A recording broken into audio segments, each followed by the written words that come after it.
Hey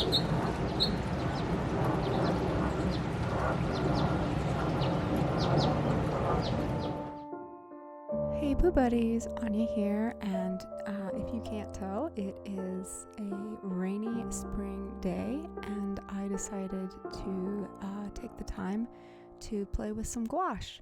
I'm using some cold pressed watercolor paper, and then I have a watercolor brush that is a size 3/4 of an inch flat brush.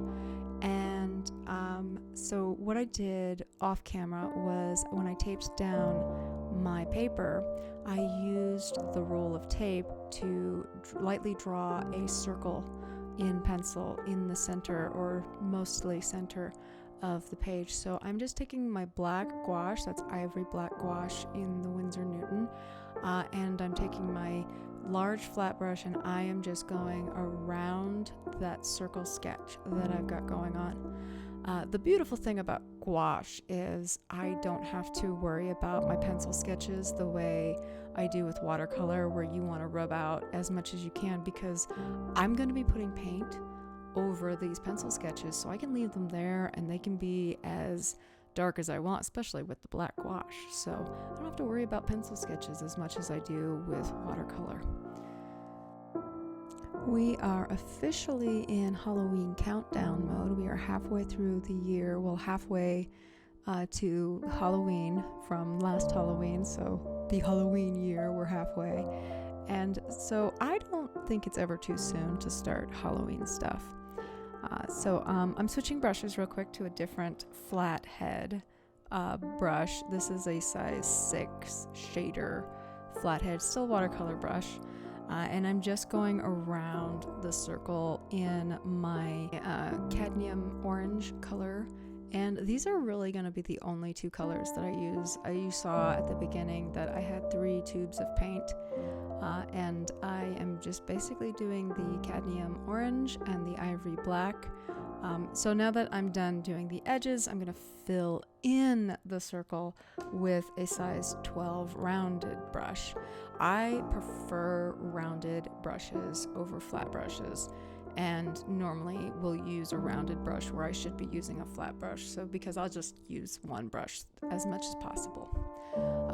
So I was really inspired to and probably one of the reasons I wanted to play with gouache originally, when gouache became the it thing to play with stationery and artsy wise, is because of these Halloween postcards that I see all the time where they're just black and orange. I really love the classic and whimsy that you get from just having 2 colors on a page, and I really want to keep playing with this idea of just black and orange.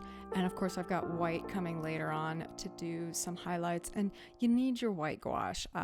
It helps to keep things thicker and lighten up colors without adding water like you would with watercolor.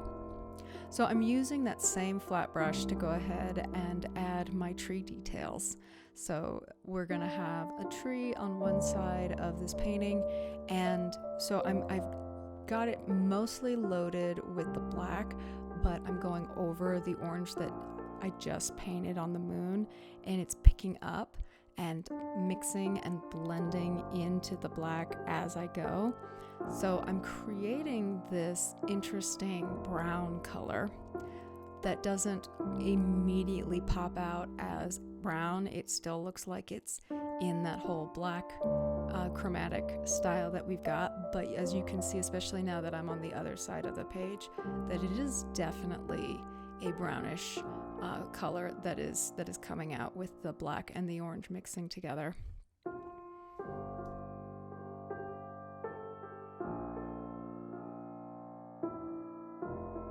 As part of my Halloween prep, I just put my pumpkins in the garden boxes this week. You can see the rainy garden boxes at the start of the video. That's my garden where I put pumpkins, and they will grow, and my pumpkins will serve 2 purposes. They are what are called sugar pumpkins, so they are the type of pumpkin that you can roast and turn into pumpkin pie or add to baking and whatnot. It's the same stuff that we make the pumpkin parfait with.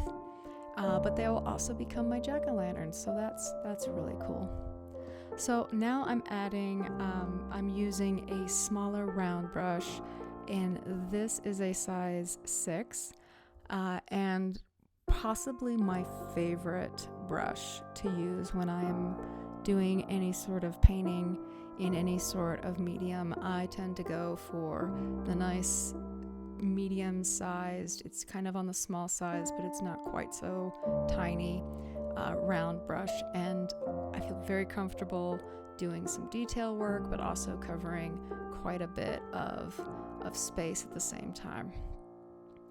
So I am not great at drawing birds, much less freehand painting them. I could have sketched this, but I would have had to sketch over the paint or paint around the sketch. Like I talked about earlier, the gouache will go over my pencil sketches, so that wouldn't have worked so well. But so I am freehanding this with just the black paint, and it's a little daunting to go straight with the darkest color over in and just freehand in paint. So, but anyway, I'm doing my best, and I'm having a good time. And so I'm starting with black, and again, I'm not picking up as much of the orange as I did when I was doing the tree, because the gouache has had a bit of time to dry, because I don't want to pick the orange up for the crow. And I just want it to go as black as possible on top of the orange, but a little did still get picked up. I mean, Mr. Crow does have a little black highlights going on, but that's okay. I'm going to add in some falling leaf details, and I probably should have switched to a smaller brush, but I was trying to do this with as few brushes as possible so that if you wanted to play, you didn't have to feel like you had to go out and get a whole bunch of brushes just to keep up. So I'm trying to use as few brushes as possible and as few colors as possible so that if you want to play, you can play and have a good experiment with you.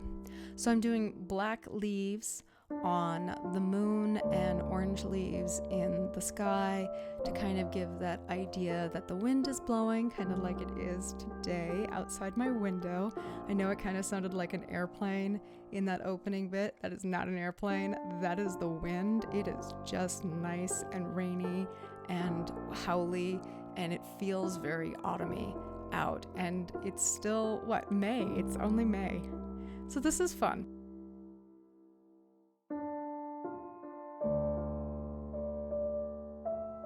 So it's time to add the third and final color that I'm using. I'm only using 4 brushes and 3 colors, and we've done orange and we've done black and we've mixed them together to make brown, but it's time to switch to white.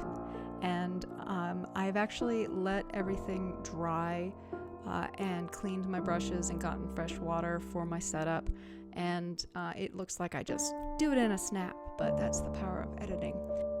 So I've got my nice clean brush and my nice clean gouache, and I am using white to give a nice crisp outline over the details to really make everything individually pop against that black background and that orange moon.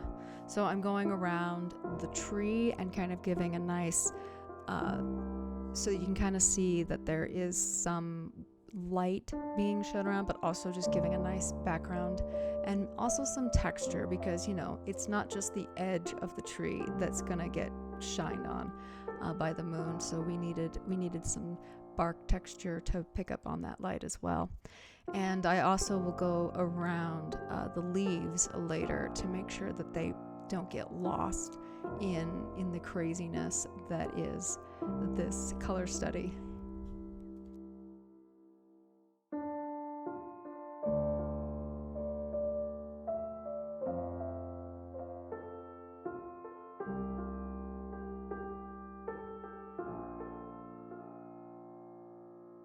But Mr. Crow also needs some highlights, and of course he needs a little eye so that he can see all the things going around this haunted forest with him.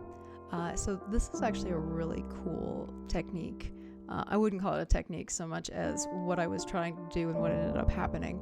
But going over with the black with the white and really trying to follow the shape of Mr. Crow's body and really show where those feathers are.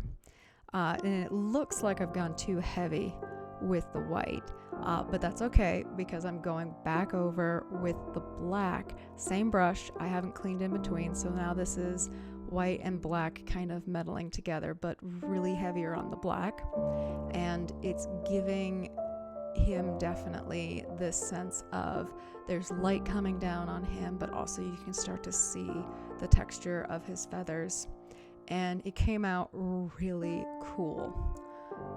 And then I'm going to just finish up by making sure everything is popping and everything is, oh gosh, like I am having so much fun with these 3 colors and this idea of just doing the moon in the background. I can kind of feel the chill of autumn when I look at this kind of imagery that I've got going on here, and I think I need to do like 15 more in my spare time. So just so I can get really good at it and have lots to choose from. Oh, taking the tape off is probably the best part of painting, and getting that nice crisp edge around it. I had a lot of fun doing this, and this was a great way to spend a rainy afternoon. And of course, don't forget to sign and date your work. This particular painting is available for prints on my Society 6 page, link in the description.